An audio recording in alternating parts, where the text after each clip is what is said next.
depending on the course, it could get very expensive. A budget shortfall puts law enforcement training in jeopardy in the state of Illinois. Good evening to you and thank you for joining us.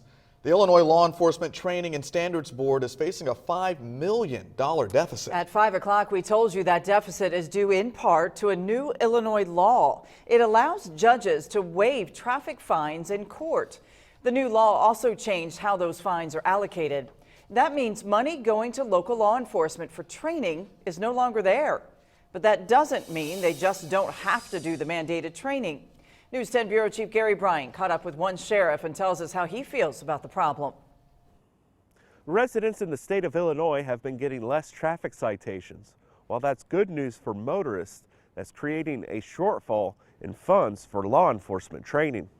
The Illinois Law Enforcement Training and Standards Board helps to fund training for agencies across the state. They do this by setting up mobile training units that teach officers. The training cost is partially funded by the state, and we pay a membership, and we can attend classes for free now, as long as we pay our membership. The board is completely funded by traffic fines. Recent changes in state law have put this Training and Standards Board $5 million in the hole, meaning agencies like the Jasper County Sheriff's Office will have to start picking up the tab. The bulk of our training is from MTU classes. Once an individual is a police officer, has been to their initial training, all additional training after that comes from our mobile training units. The shortfall may cause some of those training units to close, meaning officers traveling further distances for the mandated courses. You're probably looking at lodging if it's more than a one-day course.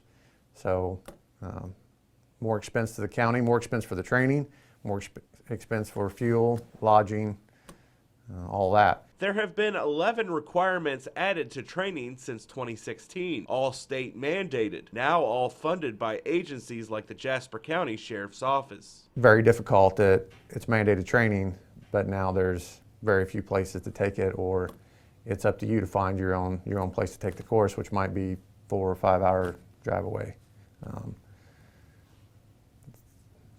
Very difficult. The sheriff tells me the real impact of this shortfall may not be felt until the end of the year. In Jasper County, Gary Bryan, News 10.